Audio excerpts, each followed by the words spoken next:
大胖媳妇到底是凭借着一己之力把我们五一调休制度给搅黄了。关于这个调休制度吧，大胖媳妇一直是非常不理解的。这不马上五一要放假了吗？她本来是万分愉快，突然听说要在你放假的前边和后边把你放的班给补回来，这个事儿她崩溃，无比懊恼，来我们公司问我，你确定你也要实行这个招别人在背后骂死你这个机制吗？我说全国都这么调休，那我们肯定也这么调啊。她就疯了，她说你看啊，放一个五一，把后边的假期给提前用了。从你的角度来剖析啊，你就这么想的，我选择哪天放，别人就得哪天放。后边的假期，哎，你提前给我，后边就不给你了，不可商榷。那如果是这样的话，你的同事现在也可以跟你提出要求，我选择今天发我后边所有的工资，你就把今天到我60岁的工资提前给我，后边我也不管你要了，不管你要了，不可商榷。他还来劲了，就继续无限类比啊，给我整的骑虎难下的。他说这还好比昨天不让你吃饭，明天不让你吃饭，今天就使劲吃，往死吃，不吃不行。昨天不许上厕所，明天不许上厕所，今天就使劲拉，往死拉，不拉不行。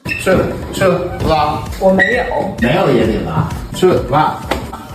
而且更离谱的是，所有的人，全国的人都今天拉，你上厕所排不上号，你说我换一天拉行不行？不行，憋着。 Yeah, but I want the salary from next month. It's all the same. You just take it over.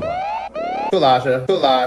但是他其实很幸运，虽然28号他调休，但是调休那个日期呢赶上他没有课。我说那其实咱打铁姐弟那个账号挺长时间都没发大胖媳妇和拿铁的吃播了，咱就那天把他录了呗。然后大胖媳妇晚上来我们公司蹭饭，我不在，他就问我的同事们，你们说实话，你们对调休到底怎么想？是否和我一样憎恨，只是不敢说？你们说实话。我反正也不在，我同事就实话实说了，说谁喜欢调休啊？哪怕五一不放那么多天都不想调休。大胖媳妇说，那你就交给我，我一定给你们搅黄。第二天他的确把调休给搅黄了，但是因为张大铁告状也到底是露馅儿，最终我在家跟他斗智斗勇，同事们得以轻松放假，我还送了他们一人1瓶理肤泉光电霜。这抗老面霜是我最近独宠，加班皮肤状态差，上妆还卡纹，用完紧致饱满多了，雪绒质地，乳化透明，肤感好，光速新生科技的有效抗老，还得看它咋搅黄的呢？第二天早上他跟我说他有病了，哎呀，胃难受，肚子疼，肠胃炎，不能起床，更不能吃播了。我当时我是稍微有点不太相信，因为我认识大胖媳妇这么多年，她得了任何病也从来没拒绝过吃，我好几次推门而入想抓她个没有病的现行，但是好像她真有病，就搁那躺着，直到张大铁告完状我再进去。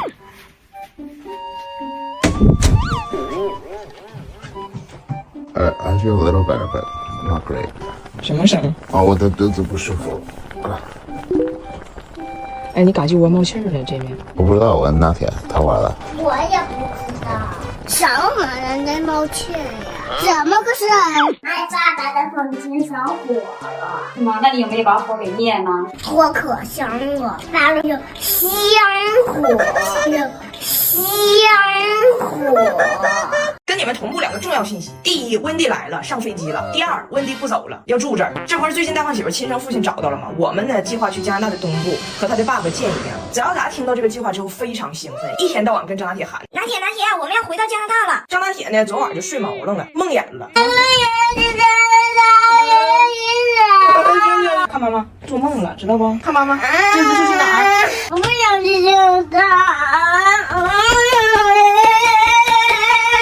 我一看孩子睡毛愣了，我正要给张大铁叫醒呢，一条来自温蒂的信息来了：我要上飞机了，30个小时之后见哦，耶！我放下手机跟张大铁说：“我说孩子别怕，梦都是反的，不是你去加拿大。”张大铁说：“我说是加拿大自己过来了。”但这次温蒂来情况可不一样，他没有买回去的机票，我没夸张，这是真事儿啊。今年呢，温蒂本来没有预算要来中国，加拿大这2年的气温呢也是越来越热了。温蒂和布莱恩他家呢只有俩电风扇，2口就攒钱想买个中央空调，攒了3年钱就确定今年要买，马上要买了。温蒂说不行，他太想孙子和孙子了，血压飙到190了，这笔公款他一定得挪用一下，就空调不买了，买机票。布莱恩呢当然表示强烈的抗议，毕竟去年温蒂为了来中国钱不够，把人家布莱恩的牙医给停了，老头现在缺颗门牙还没安呢。但是温蒂不听，执意要走，于是布莱恩向他发出了最后通牒：你要是这么办事儿，今年夏天还没有凉风吹，你前脚离开加拿大，我后脚就把咱家暖气片卖了，买空调。咱家有4个可移动电暖气片，我卖了买空调，大不了到了冬天，老温我再卖了空调，买回这些暖气片，爱咋咋地，不过了。温蒂和布莱恩就这样陷入了冷战。于是温蒂在出发之前给我跟大胖媳妇正式打了一通电话。温蒂说：我的确很小孩子，控制不了，每年飞来飞去真的太费钱，所以这个事儿我仔细想了一下，以后我不会再来了。大胖媳妇嘴角露出了一抹微笑，然后温蒂说：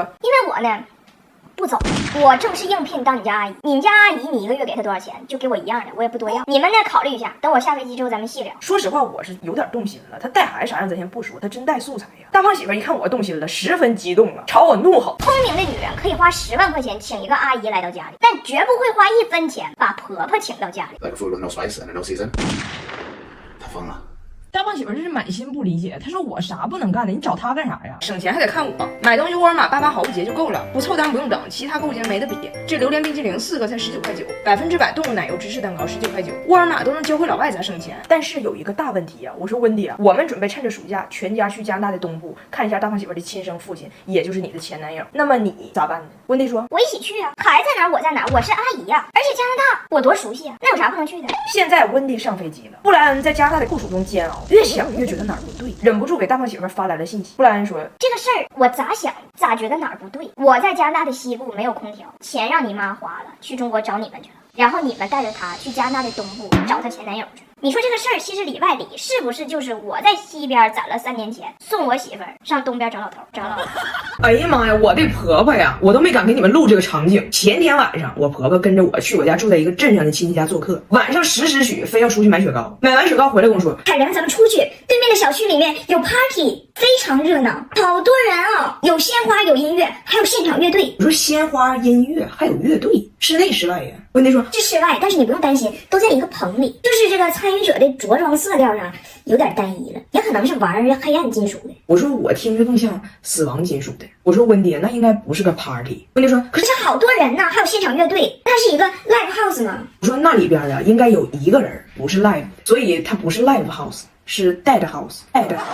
我给解释完，温迪大概懂了，还跟我说，哎妈，幸亏我问你了，当时我差点就进去了。我说因为里边有音乐呀。他说我看里边摆不少水果，摆不少水果。温迪这才懂得了，当时这个 live house 里边的乐手啊，尤其是管弦乐手，不管曲风悲与否，都是要把你送走这么个道理。然后第二天呢，我们就回到了铁岭。我妈不是老嫌温迪抠嘛，就老怼他，俩人之间呢就关系有点紧张。我妈呢就好面子，说归说，说完还请人温迪吃饭。到了饭店，别人都上楼了，我妈还在1楼花了35给温迪预约了一个节目表演。结果呢，这饭刚吃上，这俩女的也不说话，气氛十分尴尬。突然开门就进来一个人，一首那个往事只能回味。温迪也分不清是唢呐还是葫芦丝，反正是管弦乐。人家进来吹奏的第1秒，温迪完了，死亡金属。我妈问温迪，温迪，你说这个下首歌，他是给我吹还是给你吹？温迪面无表情，强忍着内心的突突，椅子都坐湿了，跟他儿子说，不就是不喜欢我？怎么东北人一不喜欢就玩命呢？我说温迪啊，你误会了，管弦乐本身没事儿，你得看环境，你别管这个环境里有没有鲜花，有没有乐队，有没有水果，只要没有照片儿就没事儿。温迪懂了，开始忘情的享受这个葫芦丝的表演，也给他喜欢的。他总结的就是中华民乐多精湛，就看眼前的葫芦丝慢，葫芦丝慢。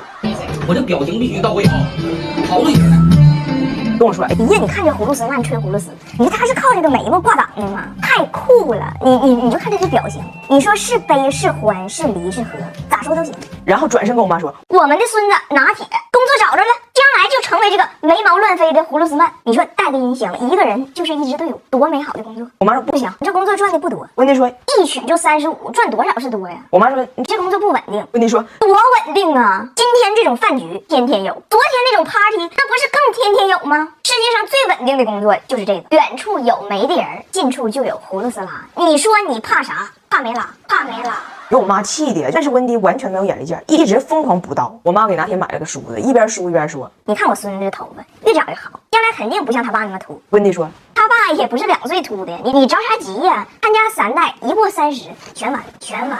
我妈还一直疯狂的给2个孩子夹菜，说多多吃，咱家俩孩子肯定长大高个。温迪说他将来吹葫芦丝的话，长那高干啥呀？你看眼前这位，也就1.7米，都吹翻白眼了，我就得当和事佬，我说我婆婆不会说话，妈消消气儿。咱有 GNC 儿童钙镁锌，光是有机钙含量就达到200毫克，还有镁锌和维生素 D， 有机成分不刺激，孩子更容易吸收。添加了接骨木酶和赖氨酸，助力宝宝快乐成长。88年的品牌值得信赖，而且一次一条就这么就喝进去了，根本不用愁孩子不爱喝，酸甜小味不用劝自己干。你这么大肚子，给大肚子人吃。给大家 A few moments later. 酒过3巡，也不知道为啥，温迪给我妈赐了个名叫 Jessica。哦 ，Jessica out again。哎呀，你要不说我还不知道呢，我以为是我跟珍妮之间有点不愉快是我的错呢。现在我才发现，你们家祖孙3代都没啥正经人。哎呀，哦。啊。烦谁不知道，这人真是抽啊。